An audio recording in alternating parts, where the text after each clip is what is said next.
तो hello friends, आज अपन देखेंगे कि 2023 का जो एग्ज़ाम आने वाला है जुलाई में।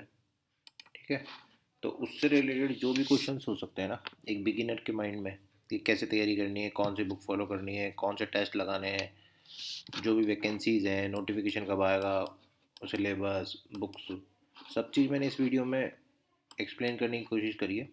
ठीक है, एक वीडियो काफ़ी रहेगा सब चीज़ समझने के लिए, तो उसको ध्यान से देखना।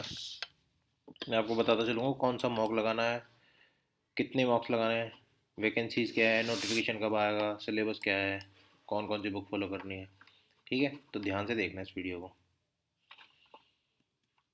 ठीक है, सबसे पहले नोटिफिकेशन की बात कर लेते हैं। नोटिफिकेशन जो है अभी तक रिलीज़ नहीं हुआ है और एक्सपेक्टेड है कि ये मई के अंदर रिलीज़ हो जाएगा, क्योंकि लास्ट ईयर जो 2022 की बात कर रहा हूँ, तो 17 से सितंबर को नोटिफिकेशन आया था और प्री का एग्ज़ाम दिसंबर में था। ये इसमें देख लो, रजिस्ट्रेशन 17 सितंबर से 13 अक्टूबर तक फॉर्म चले थे। उसको एडमिट कार्ड आया था 28 से 26 नवंबर के आसपास और एग्ज़ाम हुई है 1 से 13 दिसंबर। तो मतलब 2 महीने लग गए लगभग। ठीक है, 13 अक्टूबर से 13 दिसंबर, मतलब 2 महीने के आसपास लग रहे हैं, नवंबर दिसंबर। तो 2 महीने का टाइम, 2 महीने, 14 जुलाई अपनी जो है एग्ज़ाम फिक्स हुई है। तो उससे 2 महीने पहले आने की है, तो जुलाई जून मई में आ जाएगा मेरे हिसाब से। ठीक है, वही 10 मई के आसपास, 10 से 15 मई के आसपास मैंने दे दी।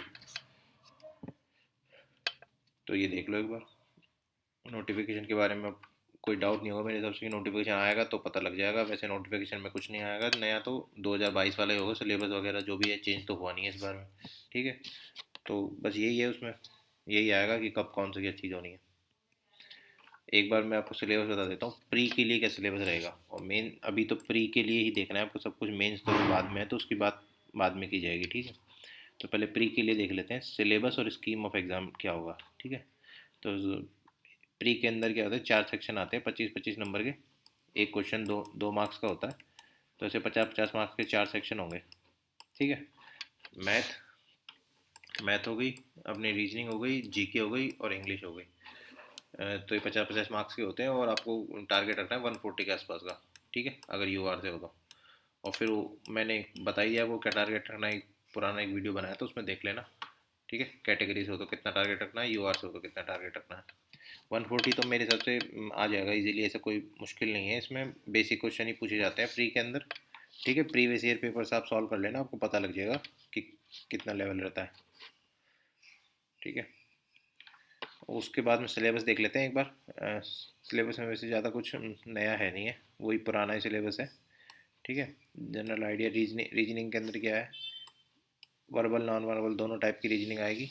क्वेश्चंस आएंगे एनालॉजी से, सिमिलरिटीज़, डिफरेंसेस, स्पेस विजुलाइजेशन से, spatial orientation, problem solving, analysis, judgement, decision making, visual memory, discrimination, observation, relationship concept, ये वही है ब्लड रिलेशन वाले। अर्थमेटिक रीजनिंग होगी, फिगर क्लासिफिकेशन होगा, अर्थमेटिक नंबर सीरीज होगी, symmetric analogy, symbolic number analogy, figure.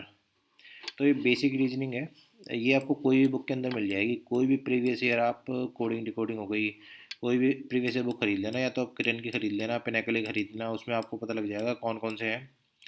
जो और जो कुछ नया कुछ अभी आने लगा है, जैसे मेंस में इस बार के में आया है ना कुछ नॉन वर्बल टाइप रीजनिंग आई है, जैसे इनक्वालिटी वगैरह आई है।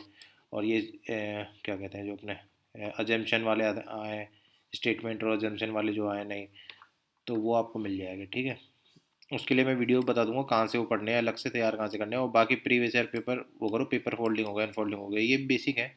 ये मेरे हिसाब से आराम से हो जाएंगे। एक डेट और डेट कैलेंडर वाला भी प्रॉब्लम आती है इसमें रीजनिंग में, वो इस बार तो शायद नहीं आई है, पर आती है और बार ना, तो कैलेंडर भी देख लेना। और तो क्या अलग से कुछ है नहीं इसमें। एम्बेडेड फिगर है, ये ईजी होता है। क्रिटिकल थिंकिंग, इमोशनल इंटेलिजेंस, ये सब नॉर्मल। ठीक है, और जीके है, जीके तो नॉर्मल ही रहती है। जीके में क्या है, जीके में थोड़ा बहुत करंट अफेयर आ जाएगा। उसके बाद पॉलिटी, साइंटिफिक रिसर्च। आज इस बार जो जो मेंस में जो जीके रही है ना, वो साइंस से बहुत ज़्यादा क्वेश्चन पूछे हैं, तो साइंस को आपको अच्छी तरह से पढ़ना है। ठीक है, और हिस्ट्री, कल्चर, ज्योग्राफी, इकोनॉमिक, ये मनोहर पांडे बुक आती है, वो 100-120 रुपये की बुक है। उसमें थोड़ा थोड़ा सबका कुछ दिया होता है, तो मेरे हिसाब से जनरल आइडिया लेने के लिए काफ़ी है। बाकी आप पीडीएफ्स वगैरह देखना, क्योंकि इतनी इतनी बड़ी चीज़ें है, कहाँ तक पढ़ोगे आप। तो सेलेक्टेड बुक्स ही फॉलो करो आप, और बाकी पीडीएफ से देख लो। जो भी इम्पोर्टेंट चीज़ें जैसे जैसे अपने नेशनल पार्क्स आ गए, उसमें डैम्स आ गए, कोई डांस फॉर्म हो गई, तो ये सब के लिए पीडीएफ है। आपको बता दूंगा पीडीएफ कहाँ से मिलेंगी, तो वो देख के जाना, ठीक है।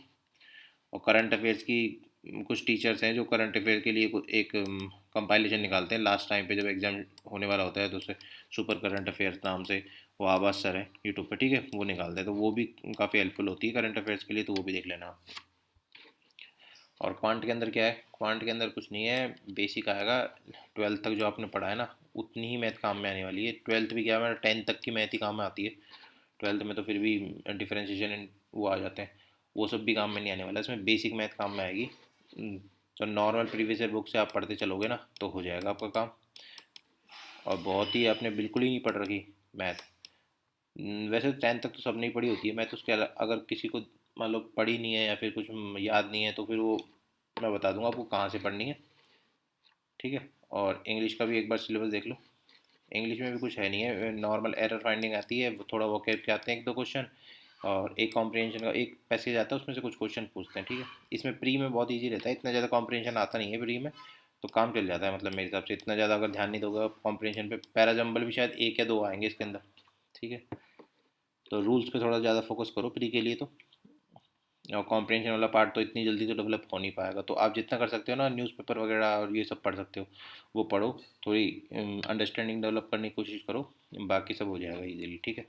इंग्लिश में थोड़े बहुत कम मार्क्स भी आ जाएंगे तो कोई दिक्कत नहीं है। रीजनिंग और मैथ को ऐसा रखो कि इंग्लिश की ज़रूरत पड़े नहीं, ठीक है। तो जीके हो गई, रीजनिंग हो गई, और मैथ हो गई, इंग्लिश हो गई, ठीक है। ये सिलेबस हो गए प्री के लिए, प्रीलिम्स के लिए सिलेबस है ये। मेंस के लिए सिलेबस भी थोड़ा सा सेम ही है लगभग, थोड़ा बहुत अंतर है, जैसे प्रोबेबिलिटी वगैरह शायद मेरे हिसाब से मैथ में इसमें होंगी नहीं, है क्या, इसमें प्रोबेबिलिटी इसमें नहीं है शायद, प्रोबेबिलिटी वो उसमें ऐड हो जाती है शायद मेंस में, प्रोबेबिलिटी और वो स्टैटिस्टिक्स का एक चैप्टर जोड़ा है, तो वो देख लेंगे अपन, ठीक है। और ये एक बार मैंने मेंस का वो डाल दिया स्कीम ऑफ एग्ज़ाम, ये भी इंपॉर्टेंट नहीं है, फिर भी एक बार देख लो क्या क्या होता है कि मतलब 2 घंटे का पेपर एक साथ होता है, तो उसके अंदर पहले घंटे में तो क्या होता है, 30-30 मार्क्स के मैथ रीजनिंग आती है, 60 क्वेश्चन आते हैं, ठीक है।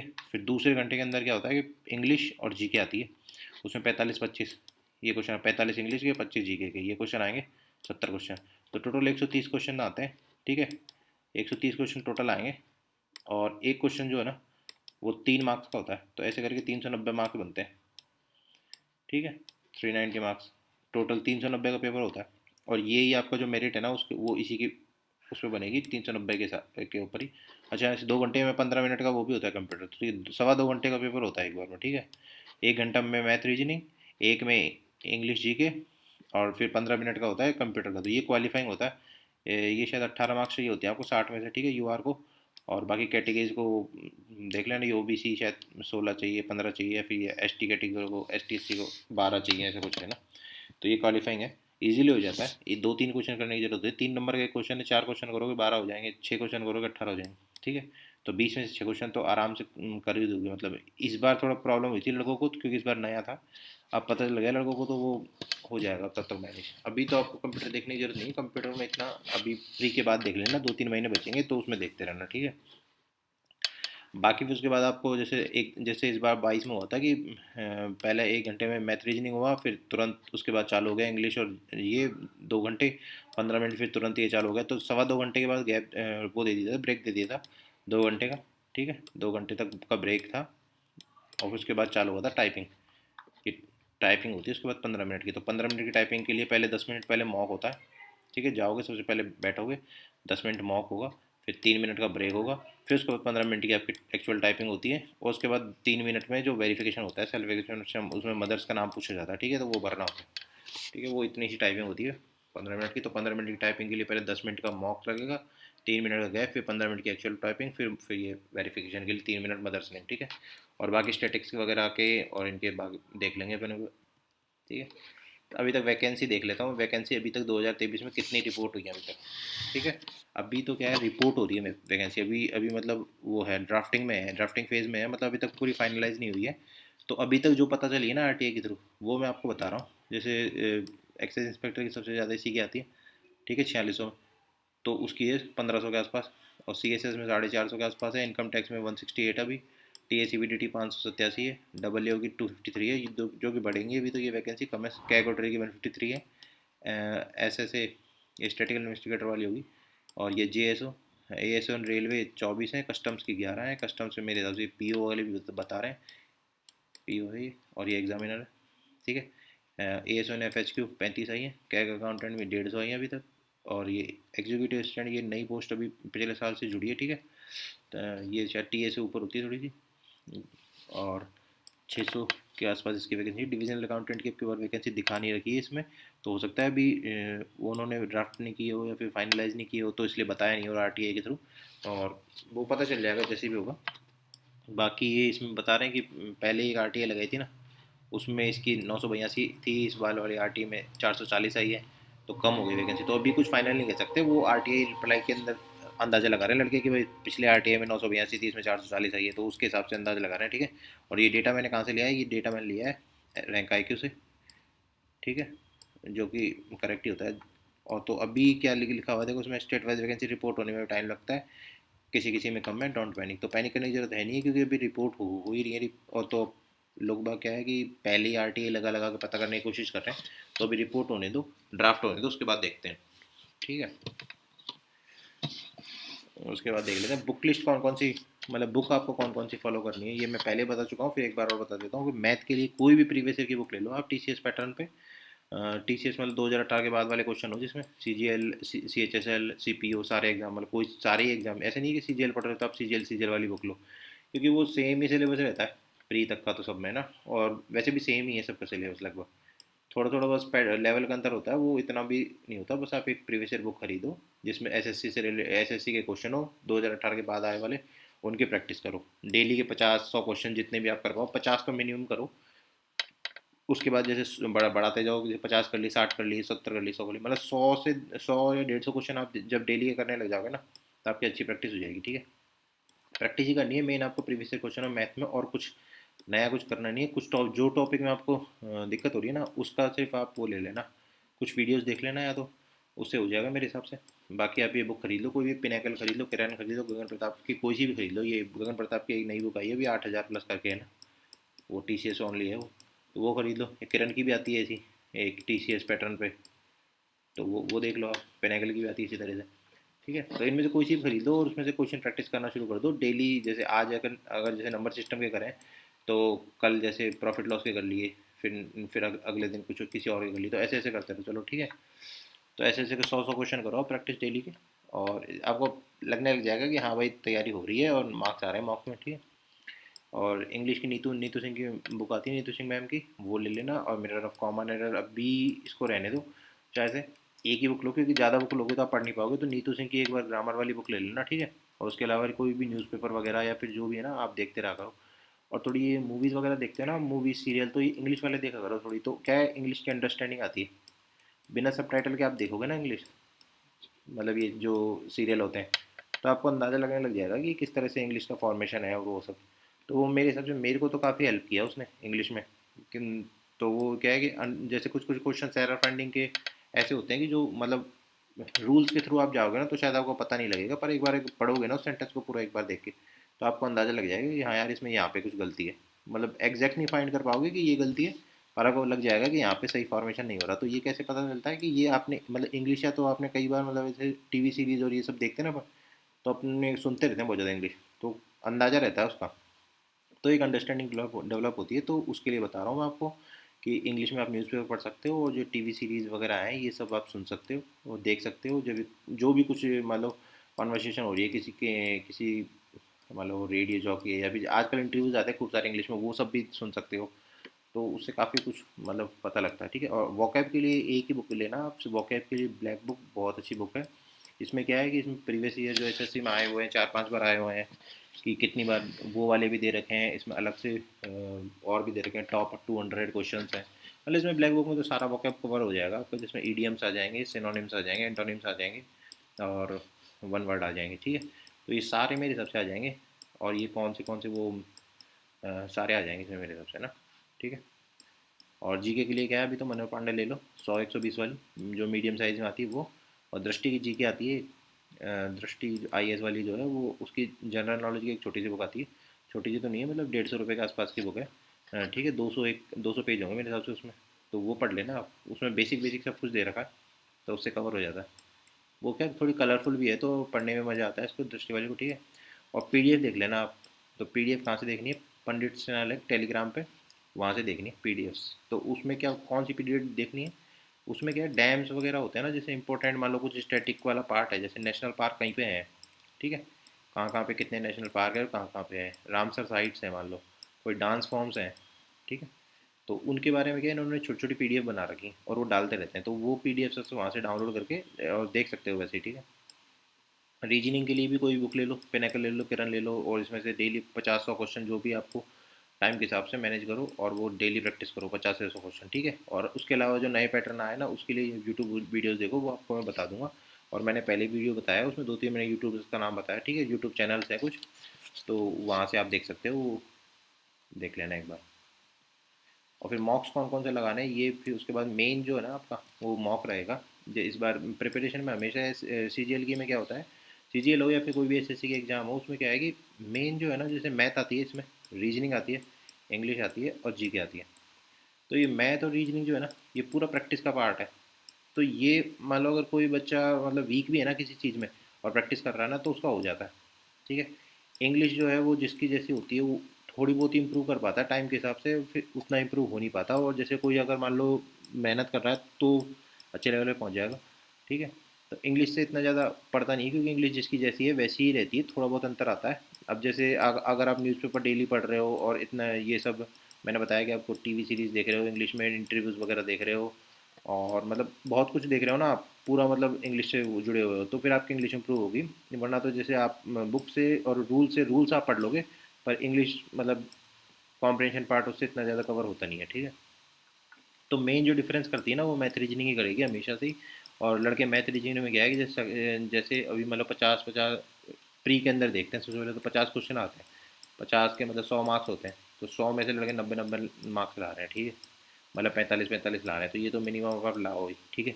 उसके अलावा इन दोनों में मिला के मान लो 20-20 40 भी मतलब 50 भी लिया ना, 25-25 करके इनमें, मतलब 25 में तो 140 हो गए आपके। तो 140 तो ऐसे ही आ जाते हैं, ठीक है। तो मेन जो है ना अभी भी, वो मैथ और रीजनिंग ही रहेगी हमेशा, क्योंकि और अगर मेंस में भी देने जाओगे ना आप, तो उसमें भी मैथ रीजनिंग को करना है, क्योंकि मैथ रीजनिंग दोनों को गया एक साथ डाल दिया 60 मिनट में, ठीक है। जो कि आपको थोड़ा टाइम लगेगा करने के लिए, तो उसमें आपकी एक्यूरेसी और वो स्पीड जो है वो मायने रखेगी। और बाकी इंग्लिश और जी के एक साथ डालिए तो उसमें तो टाइम बच जाता है मेरे हिसाब से, 1 घंटे से पहले ही हो जाती है वो आपकी, ठीक है, क्योंकि दोनों में टाइम लगता नहीं है। तो अभी भी मेहनत करने की ज़रूरत यहीं पे ही है, मैथ और रीजनिंग में, और जो कि सिर्फ और सिर्फ प्रैक्टिस से होगी इम्प्रूव। और इसमें कुछ बेसिक फिक्सिस कुछ होने की ज़रूरत है नहीं है। अगर आप पढ़ोगे, आज से पढ़ने लग जाओगे ना, तो अगले 3 महीनों में आपको लग जाएगा कि हाँ भाई मेरे को मैथ और रीजनिंग ऐसी आ गई है कि अब कोई भी एग्ज़ाम हो मैं कर दूंगा, ठीक है। तो उसके लिए सबसे पहले तो क्या है कि प्रैक्टिस करो previous year books. Previous year books जो भी आप खरीदी ना, उसमें से 100 या 200 क्वेश्चन डेली के प्रैक्टिस करो, ठीक है। उसके बाद एक टेस्ट सीरीज खरीद लो, और मेरे हिसाब से ज़्यादा टेस्ट सीरीज खरीदने की जरूरत है नहीं है। लड़के क्या है टॉपर्स वॉपर्स का वीडियो देख के बहुत सारी टेस्ट सीरीज खरीद लेते हैं और दे पाते नहीं फिर उसके बाद। तो सब उससे उससे अच्छा है कि 2 टेक्स्ट बुक खरीदो, टेक्स्ट बुक खरीदो, एक हॉलीवुड खरीदो, 2 बहुत है मेरे हिसाब से ना। तो इस इनमें क्या है कि सबसे पहले तो कौन से वाले टेस्ट देने, जो प्रीवियस ईयर बुक वाले टेस्ट है ना, प्रीवियस ईयर वाले, तो वो देने हैं। जैसे 2000 मान लो 22 की प्री में क्या आए थे, ठीक है, वो वाले टेस्ट दे दो सारे आप। 21 में क्या आए थे, वो वाले टेस्ट दे लो। तो ये प्रीवियस ईयर वाले तो दोनों में कॉमन ही होंगे, तो दोनों में से किसी एक में दे लेना, ठीक है। मान लो एक में अपन ने पूरे वाले फुल लेंथ वाले दे लिए प्रीवियस ईयर, और एक में अपन ने सेक्शनल वाइज दे लिया। जैसे मैथ का दे लिया, मेरे को थोड़ी स्पीड मेंटेन करनी, वो इंप्रूव करनी थी, और रीजनिंग का दे लिया। तो तो दोनों खरीद लेना, एक के अंदर तो आप फुल लेंथ देते चलना, और एक में जैसे सेक्शन वाइज कभी कभी दे लेना, चैप्टर वाइज सेक्शन वाइज, तो ऐसे कर लेना, ठीक है। और बाकी इसमें डिफरेंस क्या रहेगा दोनों में, इसमें जो खुद ये बनाते हैं ना टेक्स्ट बुक वाले, खुद अपने खुद के टेस्ट बनाते हैं जो फुल लेंथ बनाते हैं, वो उनका वो रहता है। तो जैसे 30 के आसपास 25-30 ये बनाएंगे और 25-30 ये बनाएंगे, तो 50 के आसपास तो ये नए हो जाएंगे। और प्रीवियस ईयर मान लो जैसे कितनी शिफ्ट्स होती हैं, 4 शिफ्ट्स होती हैं और 13-14 दिन पेपर चलता है, ठीक है। तो 50 शिफ्ट के आसपास तो एक ही साल के हैं, तो मान लो 2022 और 21 का भी लगाओगे तो 100 ये पे मतलब बहुत सारे हो जाएंगे आपके पास, ठीक है, देने के लिए। तो टेस्ट आपको काफ़ी सारे देने हैं, तो मतलब अल्टरनेट डेज पे तो देना ही देना है एक फुल लेंथ तो, ठीक है। 2 दिन में एक बार फुल लेंथ दो। और सेक्शनल और ये तो डेली के चैप्टर वाइज देने ही हैं आपको। जैसे आज आपने इंग्लिश का कोई चैप्टर पढ़ा, तो उसका सेक्शनल वाइज मॉक दे लेना, चैप्टर वाइज मॉक दे लेना। और या फिर और मैथ का हमेशा सेक्शनल वाइज देते चलना है। इससे क्या जो स्पीड जो है ना आपकी, ये सेक्शन वाइज ही इंप्रूव करेंगे, वैसे नहीं होगी फुल लेंथ में, क्योंकि फुल लेंथ में तो क्या है, आप और सब्जेक्ट्स में चले जाओगे और फिर वो पता नहीं चलेगा आपको, टाइम का निकल गया, स्पीड मेंटेन ही वो कर ही नहीं पाओगे आप इम्प्रूव। ठीक है, तो सबसे अच्छा है कि आप सेक्शन दो। जैसे मैथ का सेक्शन वाइज दे रहे हो तो मान लो 25 मिनट का टाइम उसने दिया है ना 25 क्वेश्चन करने के लिए, तो हो सकता है 20 कर पाओगे, 15 कर पाओगे, पर वो इम्प्रूव होगा धीरे धीरे। आप जैसे 4-5 मॉक दे लोगे तो आप है ना पूरे 25 तक पहुंच पाओगे, एक बार देख लोगे, हो सकता है 22 अटैम्प्ट कर दो, 23 अटैम्प्ट कर दो, तो वो देखना आप। ठीक है, तो सेक्शन वाइज हमेशा डेली के देने, हर चैप्टर के हर क्वेश्चन के। जैसे आज 100 क्वेश्चन इसके करें ना आपने, जैसे मैंने बताया था कि 100 क्वेश्चन करने डेली के प्रीवियस ईयर, तो जिस भी चैप्टर के 100 क्वेश्चन करो ना आप, तो उसके सेक्शन वाइज दे लेना एक, टेक्स्ट बुक से, हॉलीवुड बोर्ड से, कहीं से भी। और ज़्यादा बुक टेक्स्ट ये खरीदने की जरूरत है नहीं है। जैसे पिछली पहले क्या है कि मैं मेरी तैयारी बताता था, जब मैंने तैयारी करी थी तो मैंने प्री से पहले पहले 170 के आसपास मार्क्स दिए थे टोटल। ठीक है, और ये मेरा ये देख लो, ये जो गूगल पे क्रोम पे मैंने देखो ये बुक मार्क्स ऐड करे हुए थे, तो मेरे बुक मार्क में सिर्फ यही थे, ये स्पीड टेस्ट करने वाला था।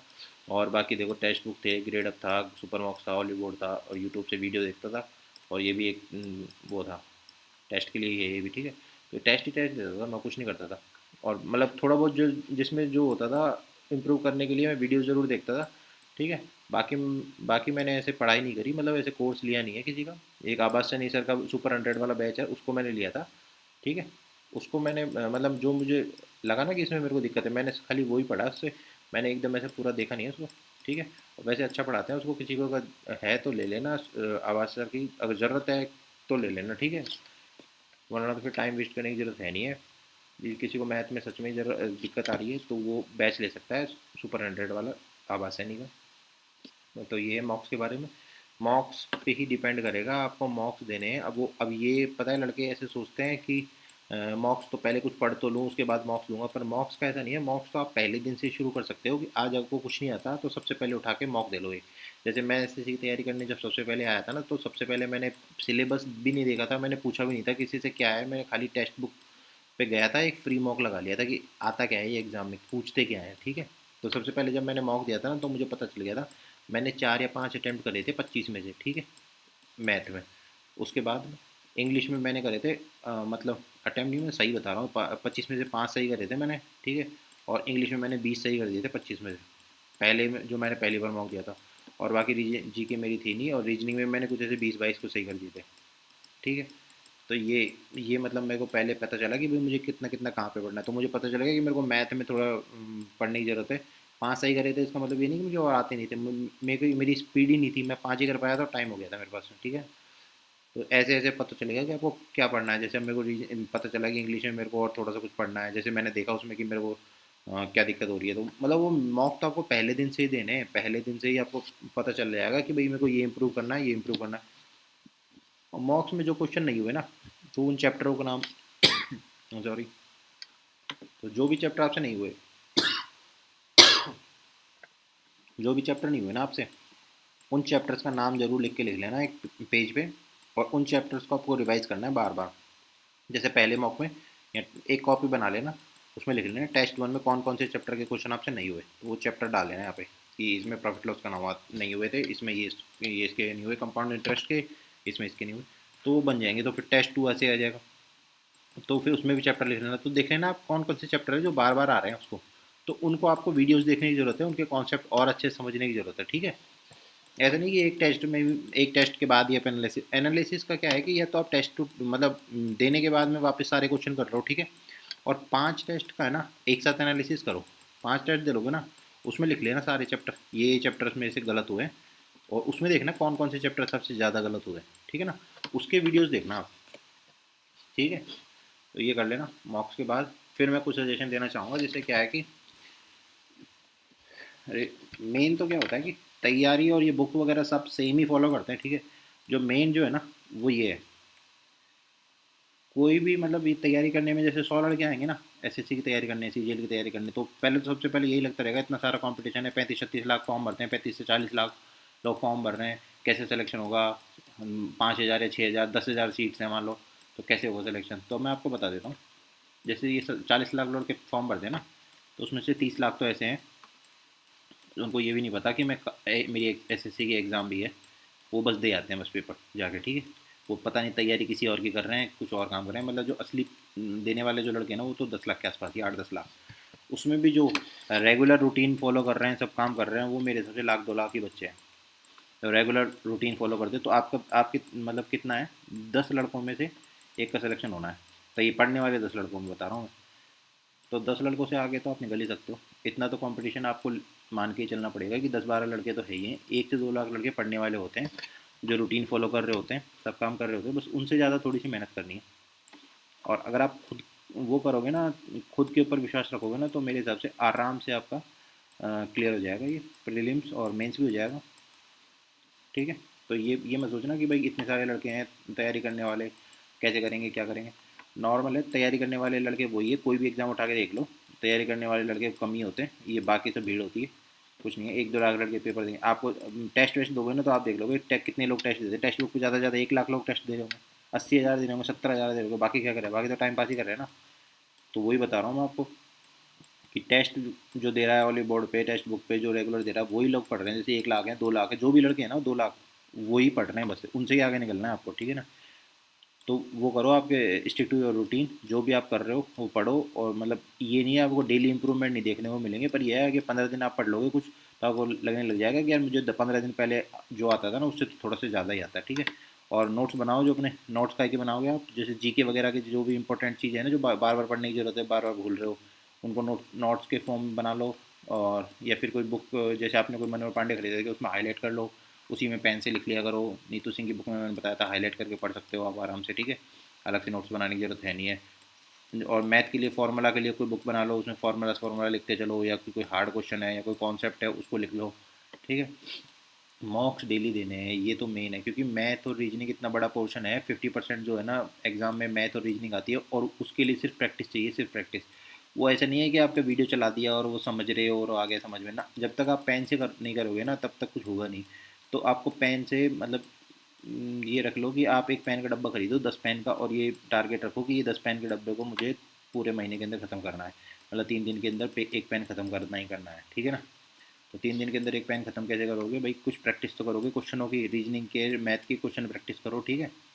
और रिवाइज करो जो भी पढ़ रहे हो, जो जैसे सैटरडे संडे को यही ये रिवाइज कर लिया करो आपके इस वीक में मैंने ये पढ़ा है, और उसके नोट्स पर रिवाइज कर लिया करो जो भी आपने नोट्स बनाया है। ठीक है। तो ये है बस मेरी तरफ से। ठीक है। Thank you.